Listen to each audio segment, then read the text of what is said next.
Imagine holding 1 minute 12 pace per 100 for 4.5 hours. How efficient would your technique need to be? What would your catch and pull need to feel like? What kind of stroke rate would allow you to swim fast but not fatigue quickly? Andy Donaldson is an ultramarathon swimmer and 3-time world record holder.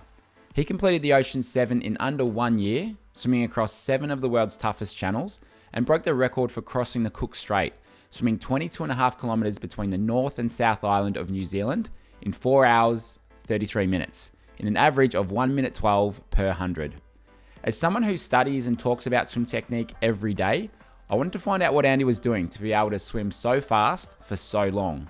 So I caught up with Andy to find out what his secret was to swimming faster than most people can walk. And what he revealed at the end really surprised me. With my head position, I'd say it's usually looking slightly forward, tilted up. And when I'm turning to breathe, it almost follows the body rotation round, turning my head to breathe, but it's not an over rotation. So I'd say the water line is perhaps halfway across. And I don't want to be rotating any more than that because it's putting strain on my neck. I'll usually breathe every 2. My preference is breathing to my left. I make sure that I do try balance it out, and what I'll try do is in training I'll breathe to the same side. So if I've gone down one length to breathing to, say for example, the dive pool, I'll make sure that I'm coming back and breathing to that direction as well, just making sure there's balances in my stroke. One of the reasons for breathing every 2 is just to get more oxygen into the body, especially in the longer distances where you're swimming in aerobic zone and you need as much oxygen coming in to keep the body pumping. With posture, I mean, obviously in swimming we want to be as streamlined as possible. You know, if we think of ways to get faster, we can put more water, get more propulsion, or we can be more efficient in it. And having a good posture, good streamlined position helps with that efficiency. So one thing I remember learning when I was growing up was engaging your core, and one of the tricks was, imagine you're pulling on a tight pair of jeans and you're really having to suck in as you zip up and get your jeans on, and that's the sort of subconsciously, I think that's what you want to be doing. Obviously not creating too much tension because that's using energy, but in that position, that's nice, tall, good posture, engaging your core, and you're nice and rigid for when you're pushing through the water. In the longer swims, tend to kick less. You know, your thighs, your leg muscles are big muscles, so they use up a lot of energy. So I'm using my kick less for propulsion and more for stability and timing of the stroke, keeping the rhythm. So I probably have a 2-beat kick in my longer swims. Just means I kick twice per stroke, and I'm not thinking about trying to create propulsion. I'm not trying to drive forward using my legs. It's more just feel for the water, keeping the body nice and balanced, especially when you're in the open water and you're in conditions that might be throwing you around. Legs can certainly help with that stability and keeping you in a good position. So with my recovery, I'm wanting to get my arms back to the front as easy as possible. When you think of swimming, that's not where the propulsion comes from. The propulsion is everything under the water. So if I can expend the least amount of energy to bring my hand from my hip back to the front, then that's really good. And for me, the most relaxed way is nice high elbow, and I'm just really letting the arm glide forward over the surface of the water.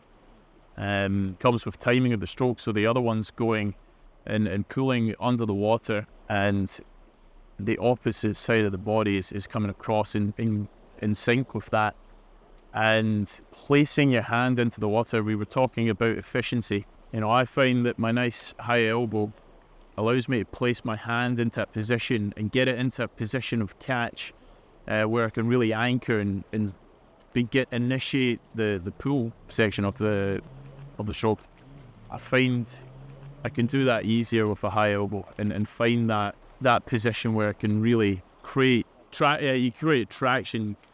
I can find that easier with a nice clean hand entry one of the reasons why we want a clean hand entry is because when there's bubbles, it's harder to get that traction on the water. You're not pulling on clean water where you can create more propulsion if it's disturbed and it's got bubbles in it. So clean entry, you set up for your catch and really get that traction to maximize your pull and catch and pull.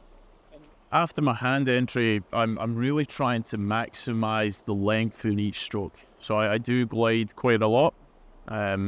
Everyone's different. My stroke, I really try stretch out because I want to maximize the length from the top of the stroke where I'm pulling all the way to where my hand gets to the hip.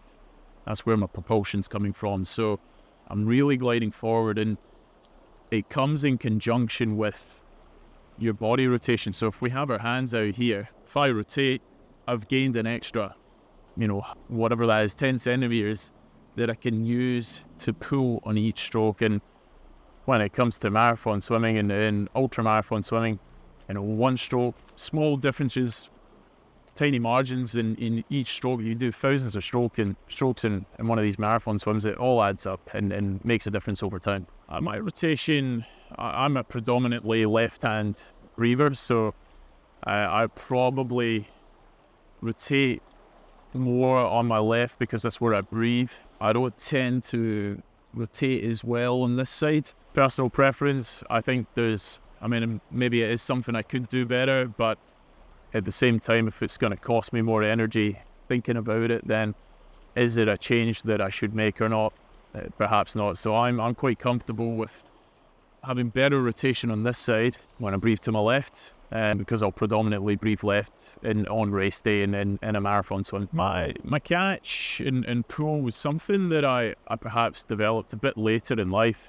I actually wasn't very good at pull growing up. It was more when I got into distance swimming and distance freestyle that I was really forced to work on my catch, my pull, and make it more efficient and then really get more out of each stroke. So some of the drills that we were doing was single arm freestyle, really just breaking it down, allowing you swimming with one arm in freestyle and allowing you to really focus on that hand entry, gliding forward, initiating the catch, and starting your pull, and really maximizing, getting a feel for the water, because that traction is so important on the catch, so that you can pull as much water as possible and gain that propulsion. So single arm freestyle was a good one, and for those that are comfortable doing it and quite competent, I think things like really doing a lot of pull band only work,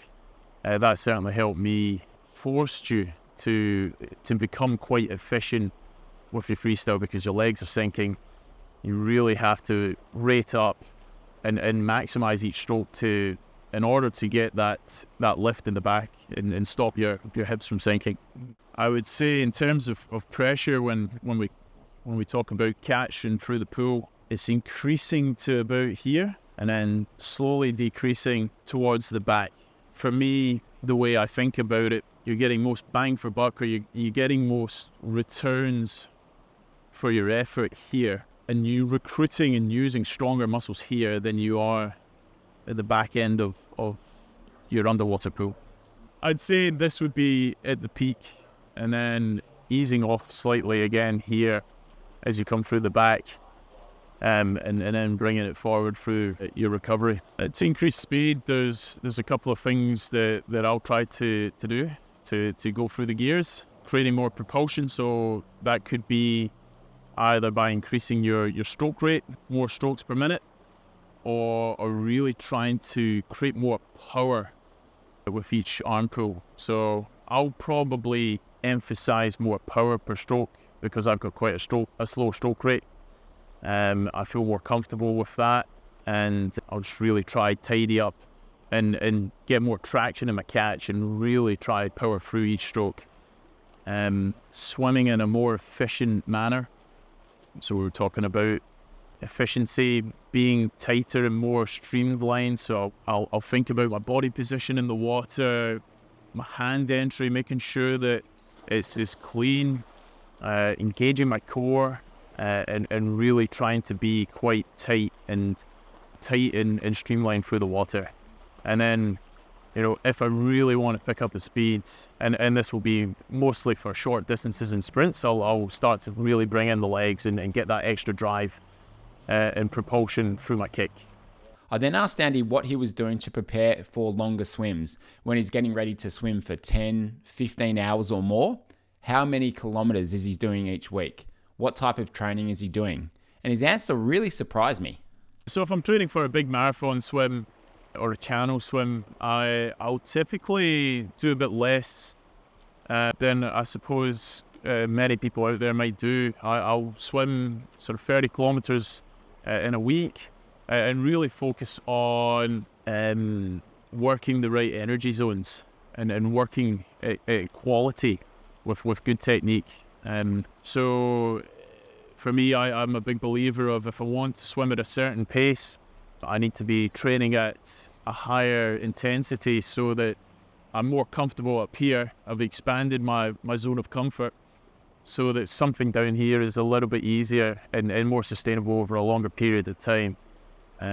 If those longer swims are in places that are with rough conditions, or I can expect it to be quite cold, I'll obviously make sure I acclimatise and do some practice in there. But a lot of my training is done in the pool, where it's a bit more controlled and we can measure our training in those environments. For me, the target paces I want to be holding is around 112 per 100 meters, a low heart rate. So for me, if I can get that to become A2 pace, so 140 beats per minute, that would be something I'd look to sustain over a longer period of time. And if I do happen to drop off a bit on the day, on race day, it's still a pretty handy pace to be holding for those periods of time.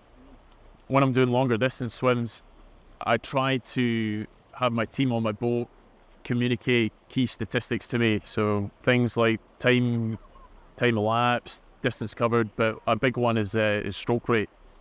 So my coach and I, we've been working really hard to hold around 60 strokes per minute. We find that that's a very efficient stroke rate and enables me to hold a good solid pace of around that 112 per 100 meter speed. If you'd like to make your own stroke more efficient, check out this video right here.